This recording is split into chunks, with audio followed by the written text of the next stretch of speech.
to my mind. Namo Arihantanam, Namo Sittanam, Namo Ayariyanam, Namo Uvajjayanam, Namo Loye Savvasahunam. Who can try? Who can try? Kiara, I can see you. Come and sit. Can I try? Who was it? Okay, then we'll try.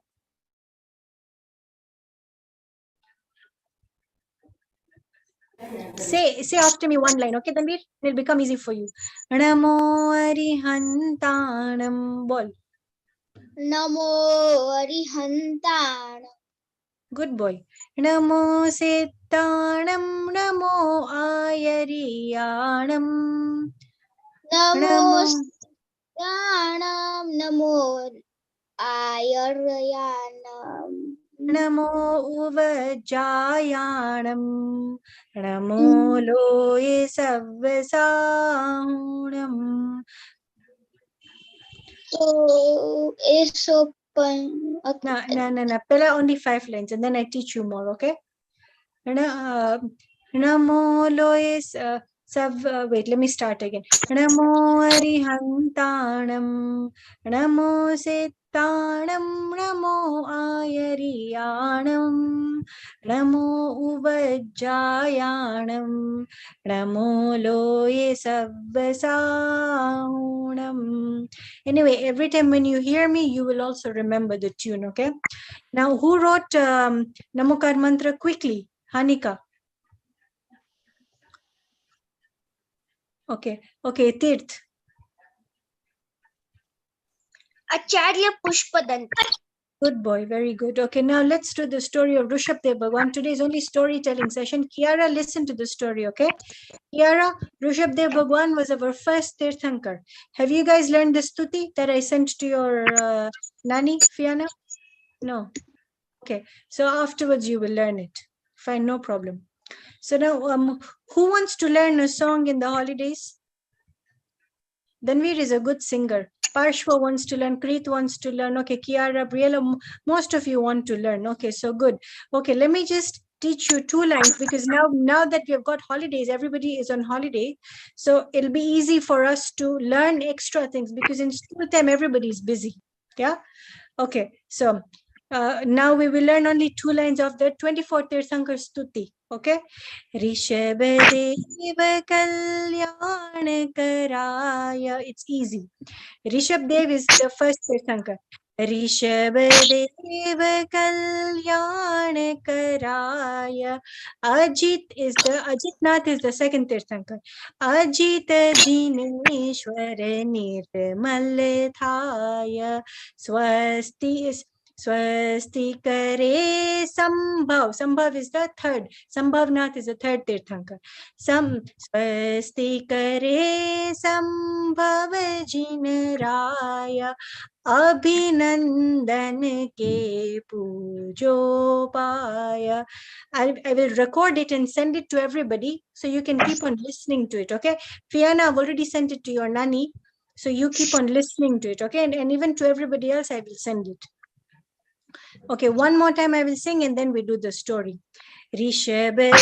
Hanika, listen, okay? Because you like normally sing in our programs. So listen to it properly, okay, Hanika? And everybody else will also get a chance to sing. Rishabdeva Kalyan Karaya Ajit Jineshwar Nitmal Thaya Swasti Kare Sambhav Jin Sambhavnath Sambhav Jin Raya Abhinandan ke pujo paya. Okay, let's start. Now, Preet, please show us the film. It is English. So, and it is a story of the first Tirthankar. Begin.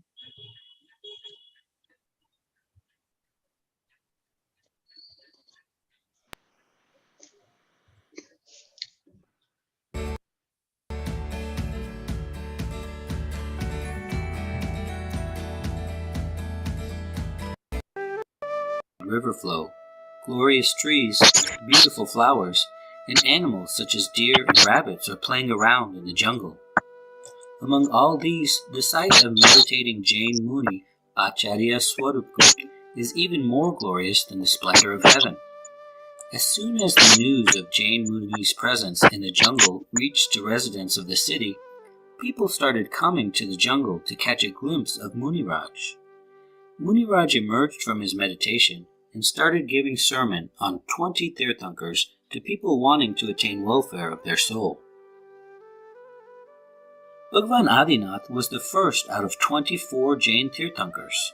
Today, we will be narrating you an amazing story of Adinath Bhagwan's journey from birth to moksha. In the city of Alkapuri, belonging to western Vidya region of Jambudvip, King Atibal Vidyadar's son was King Mahabal.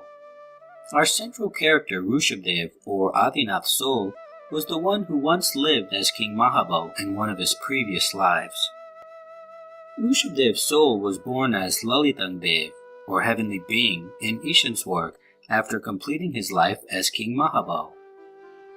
Rushabdev's soul was then born as King Vajrajang, son of King Vajrabahu in the Utpalketak city in the country of Pushpa Kalavati, belonging to eastern Vidya region of Jambudvip. In this life, King Vajrajang and his wife offered food with utmost devotion to Muniraj in the jungle. His wife very strongly carried this devotion of offering food to Muni Maharaj. His wife's soul will eventually be born as King Shreyansh. In fourth life, Rushabdev's soul was then born as Shriprabh, heavenly being in Ishanswarg.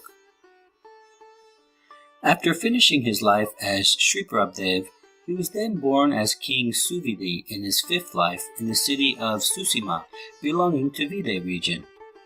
In this life, King Suvid Kumar became Jain Muni and contemplated upon 16 auspicious contemplations, due to which he bonded Tirthankar Nam Karma. He was then born as King of Heavenly Beings in Achyutswarg in his sixth life. In seventh life, Rushabdev's soul was then born as King Vajranabi in Pundarikini city of eastern Vidya region. In eighth life, he was born as Ahamindra, the great king of heavenly beings in Sarvatsiti heaven. Garbh Kalyanak. Now, there are only 6 months left in the remaining lifespan of the celestial being in Sarvatsiti heaven who is to be born as Lord Rushabdev. In Ayodhya city, the celestial beings have already started scattering precious jewels from the sky. Nobody would remain poor or miserable in the city of Ayodhya, where the Lord is about to take the divine birth. Every day, millions of precious jewels flow out of the sky 3 times a day for 15 months continuously due to auspicious karma of Tirthankar. On a divine day in the latter part of night, Mother Madhudevi witnessed 16 auspicious dreams and at last saw a superior child. In the morning, the mother mentioned it to the king that she has witnessed 16 divine dreams that night, and she wished to know their meaning from him. King Nabiraya learned the meaning of those dreams using his extrasensory knowledge, or Abdigyan. Then he said, Bharakshetra's first Tirthankar Rushabdev's Jeev has arrived in your womb. He would be full of great qualities, special abilities, and tremendous power, and become an achiever of omniscience, or Kevalnya, which is the knowledge of everything about its past, present, and future. Does a baby Tirthankar experience any pain in mother's womb? The divine Tirthankar is now present in the womb of Mother Madhudevi. Neither a baby Tirthankar nor his mother experience any hardships. Girls from heaven take really good care of mother during this time. Janma Kalyanak, celebration of birth. Like the sun rises brightly from the east, the little boy Rishabh is born to Mother Madhudevi on 9th day of second fortnight in the month of Chaitra as per the Indian calendar. The entire universe gets filled with pleasure the moment baby Tirthankar with 3 types of knowledge is born. The ocean started oscillating, sky cleared up and all directions lit up. Everyone was so joyful and all 3 regions of the universe, including hellish region, felt peace. The divine tree, Kalpavruksha, started showering flowers, and air also became full of fragrance. Indra's seat in heaven started vibrating. Indra immediately reached out to birthplace of baby Tirthankar, bowed down to him, and celebrated his birth occasion with grand festivities. The entire city of Ayodhya is immersed into joy of baby Tirthankar because time has come for every living being's welfare. The great personality who removes darkness of ignorance through the light of true knowledge has been born. Salute to the great Tirthankar. Indrani Shachi and Indra took the baby Tirthankar on the grand Arebat elephant to the Sumeru mountain for the bathing ceremony. Indra kept staring at amazing Tirthankar by making 1,000 eyes, but still remained unsatisfied. He started thinking, "Hey divine Tirthankar, you are the great one to enlighten omniscience. The entire universe shall acquire knowledge through your divine omniscience. You are the Guru of Gurus and full of divine qualities, and therefore I bow down to you." On Sumeru mountain, inside the Panduk jungle and above crystalline rock, there is the best seat of throne. The baby Tirthankar is on that throne, and the heavenly beings sat surrounding it from all sides. Those heavenly beings passed container full of water, and the Indra manufactured 1,000 hands of his to take them all simultaneously. Millions of heavenly beings celebrated joyfully when Indra started pouring water on baby Tirthankar's head. Childhood. Child Rushab's activities are wondersome. He possessed a mild smile. Like a growing moon, his childhood has brought pleasure to the entire world. The child Rushab plays with other heavenly kids in crystalline dust and makes everyone very happy. Tirthankar's childhood of 2 million purva, which is a long time, was spent happily. From the childhood, he is very extraordinarily talented, very intelligent, so handsome, and full of tremendous physical power. From the childhood, Rushabdev had a very strong physique, very handsome look, and extraordinary talent. His blood is of white color and no dirt or excreta in his body. There are 1,008 auspicious signs like the swastika and the lotus on his body. The king Nabire joyfully held Rushab Kumar's wedding with 2 sisters named Yashotri and Sunanda, who are sisters of 2 kings, Kacha and Mahakacha, respectively. Heavenly beings also attend the wedding. The king Rushabdev and his queen spent their life very happily. The queen Yashwatri gives birth to all-conquering Chakravarti Bharat, 100 sons and daughter named Brahmi. The queen Sunanda gives birth to the first Kamdev, most handsome man of his time, Bahubali, and daughter named Sundari. Once upon a time, the king Rushabdev sat on the throne. At that time, he sat both of his daughters in his lap and taught them the alphabet and numbers, which started the tradition of alphabet and numbers in the world. Brahmi and Sundari mastered the grammar, mathematics, and other literary subjects, and 102 sons mastered the art of warriors and other similar crafts. However, science of the self-realization was the prime knowledge among everything. Rushabdev's body was 500 dhanush tall, and his lifespan was of 8.4 million purvas, meaning he had a lifespan of many millions of years. He had a body of golden color and had a birthmark of a bull. The king Rushabdev looked after his kingdom very well, and also taught them knowledge of various occupations such as agriculture, sculpture, teaching, business, and literature for earning livelihood. He also initiated a system of income tax to run the kingdom. From this time onwards, the land of efforts, or Karmabhumi, started. The king Rushabdev showed the people of his kingdom on how to use ikshudas, meaning sugarcane juice. Therefore, his lineage was called Ikshvaku. Tattva Kalyanak, celebration of renunciation. Who became instrumental in Rushabdev's detachment from worldly life? King Rushabdev's birthday was being celebrated with a lot of joy. The king of heavenly beings, known as Indra, arrived with fairies to participate in the ceremony. One of the fairies, named Nilanjana, started dancing beautifully and made everyone feel very pleasant. While Nilanjana was dancing passionately, she quickly disappeared because her lifespan ended while dancing.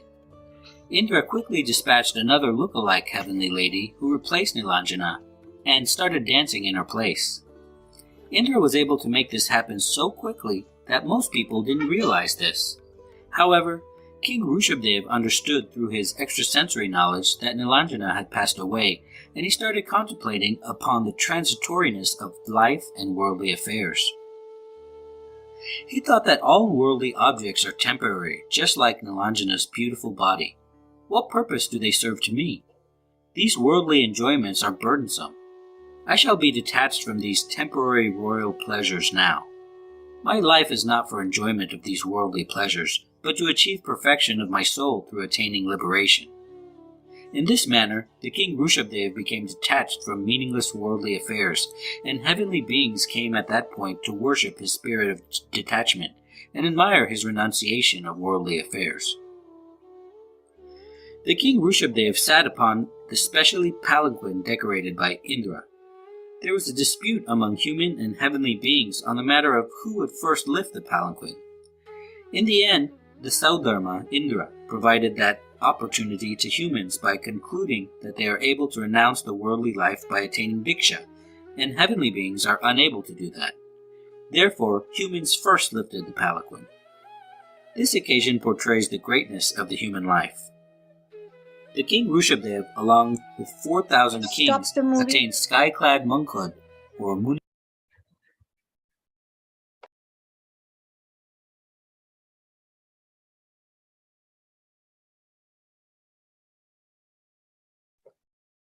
How many of you are understanding what they're saying? If you're not understanding, raise your hand up. If you are not understanding. Okay, so most of you are understanding, isn't it? Okay, apart from Moksha. Dhanveer, are you understanding what they're saying? A bit.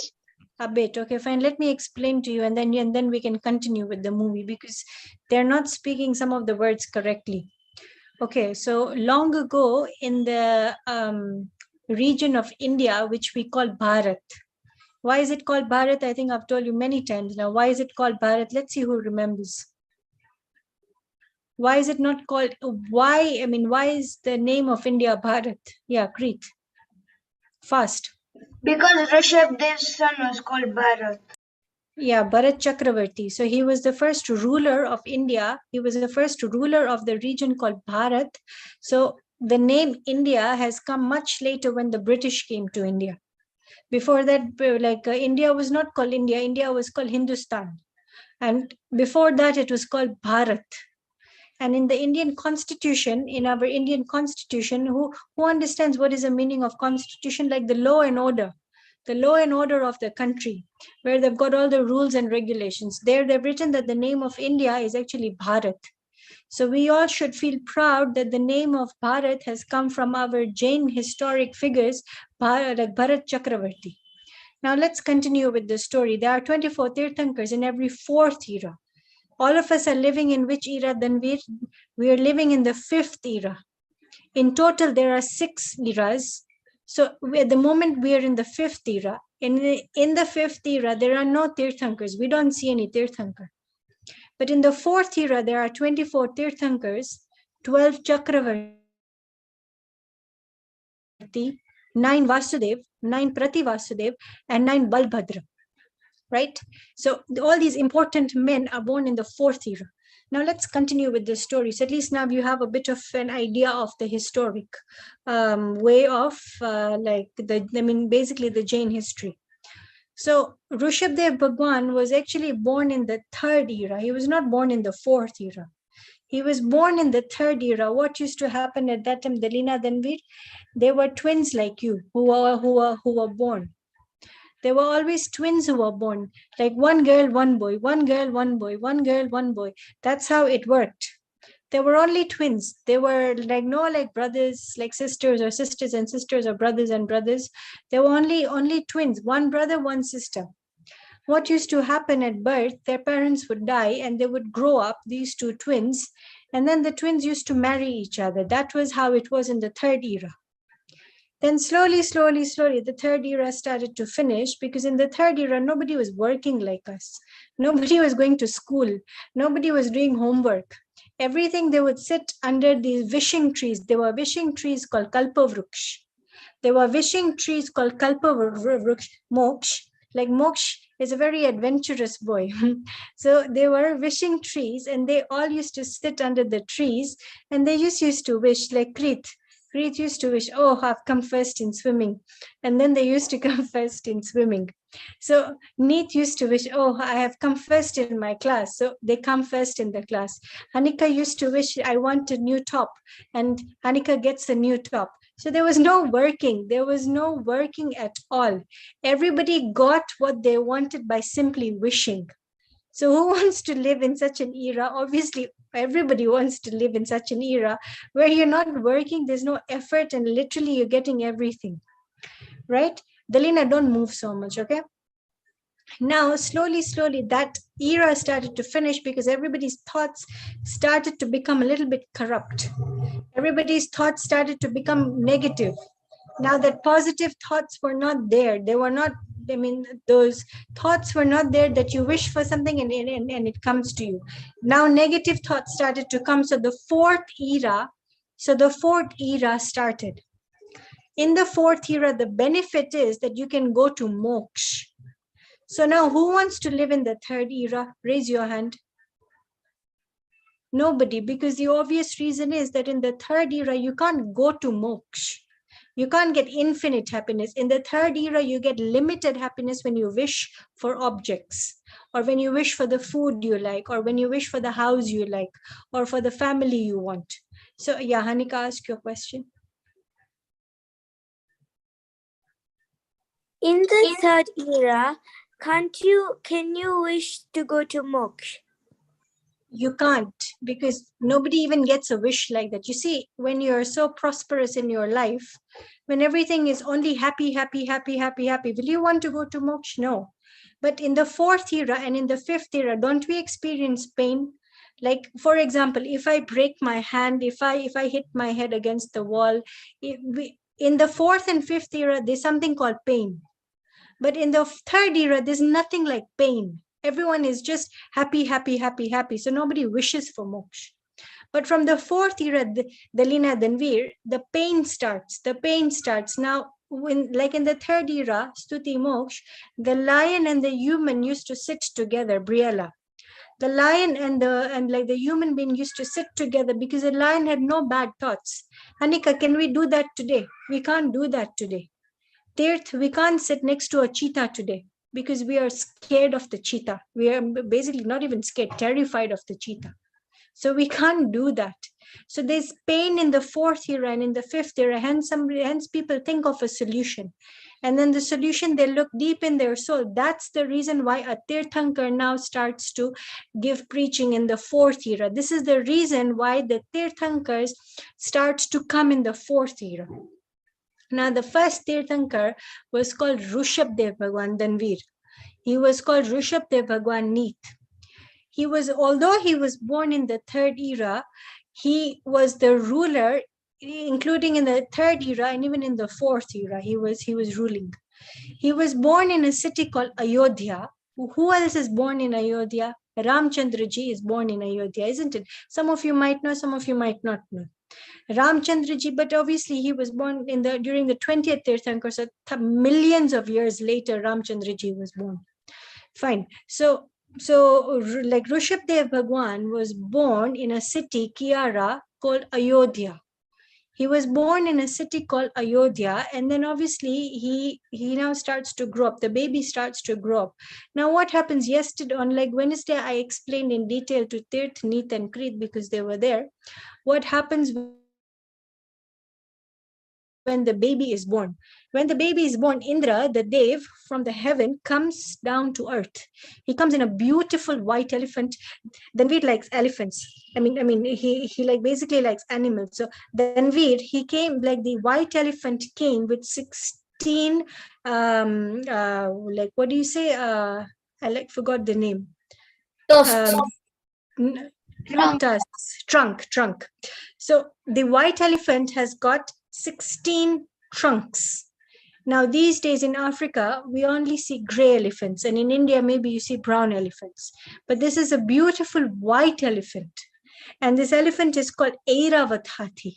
This elephant is called Airavat Hathi. Indra comes on Airavat Hathi to celebrate the birth of a Tirthankar. He's the whole country, the whole Devlok, everyone is happy, happy, happy, happy, happy. So he comes down, and yeah, who wanted to ask a question? Not I was telling that the Airavat Hathi is actually a Dev.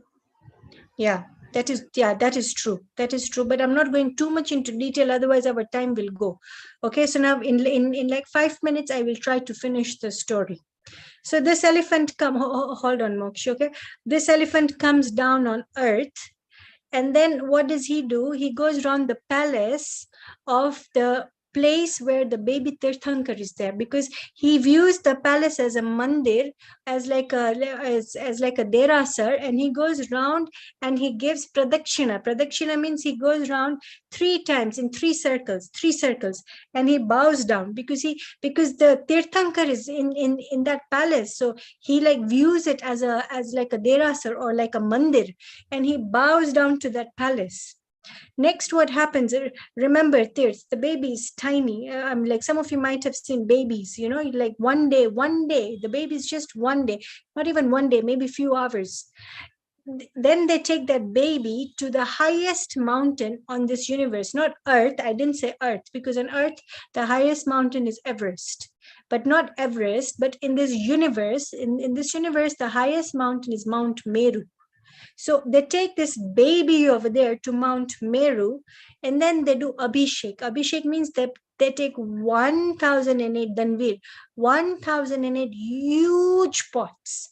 The biggest pot you can imagine in your imagination. They take big pots of white water. Sorry, not white water. Yeah, white water. Like it basically looks like milk. It looks like milk. They take water, like white water, and then they put it on the Tirthankar like this. Can you imagine, Kiara, you're only 6 years old, but if somebody did that to you, you would feel so suffocated, isn't it? Even if somebody put 1 bucket of water on you. But imagine these are 1008 big pots. And imagine this Tirthankar is so strong. Look at his strength, Stuti. He's even stronger than the Hanuman baby. he's like the strongest person in the universe. So this baby's thumb, like the toe thumb, just with the toe thumb Moksh, he can rock the whole Mount Meru, which is the highest mountain in this universe, Danvir. Danvir also likes to do sporting. So Danvir, imagine with just one toe, Danvir, he can rock the whole Mount Meru. This baby Tirthankar was just a few hours. So imagine when he becomes an adult Krit, what will his strength be like? Right? So then they do the Abhishek with the 1008 pots, and then they bring the baby back to the palace. After Hanika, when they bring back to the palace, now Indra is extremely happy. Now Hanika is a good dancer. So this Indra does a beautiful dance. He's so happy that a Tirthankar is born, Danvir, that he does a beautiful dance. Dalina also likes to dance. And basically he's extremely happy. Before he leaves to go back to heaven, he puts some what do you say, nectar, do you understand nectar? Like the older children will understand. Dalina, you understand nectar? Yes, okay, yes, fine. Okay, Danvir, you understand nectar? What is nectar? Yeah, please have it. Good boy. Okay, good boy. Okay, so he puts nectar in the thumb, in like the toe thumb of the Tirthankar, Briella. And whenever the baby is hungry, he will not take mother's milk like us humans. He's not an ordinary human. Great. He sucks the thumb of his toe, and whenever he's hungry, he's just basically sucking on the toe like this. And that's how he grows up. That's how he grows up into a young boy, then an adult. Now, what happened? You saw in the picture. Now, Rishabdev Bhagwaan is married. He has got 100 children. He has got 100 boys. Sons, and he's got 2 daughters. Now, one day, what happens on his birthday? This incident happens on his birthday. The Dev, like the heavenly being Hanika sends a beautiful lady to dance. Her name is Nilanjana. Her name is Nilanjana Stuti. Sorry, Moksh, like today we don't have time. I will take your question at the end. So he brings like Nilanjana to earth, and Nilanjana is doing a dance. Now, unfortunately, her death happens, but her death is not traumatic like ours, or it is not like a big deal like ours. She just dies, and Dev quickly replaces her with another Nilanjana.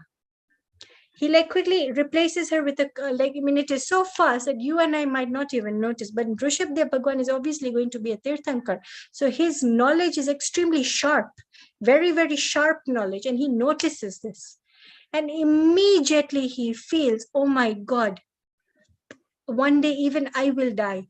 And what if I don't attain moksha? What if I again have to go in the four gatis? What do I have? What if I have to go to hell, Kiara? What if I have to become an animal again? Like Delina, what is it? I mean, like, what if I become a human being who's very, very poor, and if I don't have anything to eat, drink, and maybe have to work all day? So all these thoughts, basically, I'm giving you easy examples. The thoughts he gets is that this life is very unhappy when one does not attain moksha. That is the gist of it. That is the essence of it. And what happens after that, Neet? After that, what happens is that he decides to take Muni Diksha because he knows that only in the soul there's infinite happiness. Where is infinite happiness, Dhanveer? Quickly. Dhanveer, where is infinite happiness? Fast. Fast, fast. In the soul. In the soul. In the soul. In the soul. So that is the reason, Tirth, that he takes Muni Diksha. Now, this is where we have stopped in the film. But let me complete the story, because now I will send it to you individually to your parents. Mokshav, Hanika, all of you watch it now at home. Slowly, slowly, you watch the movie with the cartoon and you will enjoy the movie now. So now he takes Muni Diksha. When you take Muni Diksha, now back in the day, men did not have short hair like you and Tirth and Mokshav and Krit and Neet. They had long hair like girls. And imagine pulling long hair from the root. It is quite painful, but they don't think about the pain because they don't consider this body of theirs anymore. Then they go deep within the soul, and then they do meditation. They do meditation for many, many years. A word came in the movie, ikshuk. Ikshuk means sugarcane juice. We all drink sugarcane juice, don't we? All of us drink sugarcane juice. Now, sugarcane juice was offered to Muni Raj Rushabdev after 1 year of fasting by Shreyan's king, by King Shreyans. Okay? This they will show in the movie when he's been given sugarcane juice after 13 months of fasting. Okay, so this is one incident which you will see in the film. The next incident you will see after he, like Muni Raj is which Gunistan, Neet? Quickly, Neet, fast. 6th or 7th. Now, Arihant is which Gunistan, Fiana? 13th. Okay, now Tirth, Dalina, then we remember all these things, okay? Now he becomes Arihant. Now, so now he's in the 13th Gunistan, where everyone comes to listen to his lectures. Everyone comes to listen to his lectures, okay? So because they all are listening to his lectures, many, many, many people go to moksha. Many thousands and thousands and thousands and thousands and thousands and thousands of people go to moksha. Bharat Chakravarti went to moksha. Bahubali. Now we have learned 2 Kamdevs. Give me the names of the 2 Kamdevs. Yeah, Neet. Sorry, Krit. Hanuman and Bahubali. Hanuman and Bahubali. Now we know names of 2 Kamdevs. Hanika, speak. The names of the 2 Kamdevs are Hanuman and Bahubali. Very good. So Hanuman and Bahubali, okay? So yeah, Kiara, I will take your question later. So this is the gist of the story. Fiona, now I will send to all of you this video. You watch it in your free time, okay, Hanika? Now you watch it in your free time. Whenever you are free, Fiona, you watch it. Mokshav, Dalina, I will send it to your mom. Dalina, Dhanveer, I will send it to your mom. Tirth, okay? Watch this film. Krit and Neet, I've already sent it to you, so watch it. Stuti and Moksha, I will send it to you. Okay.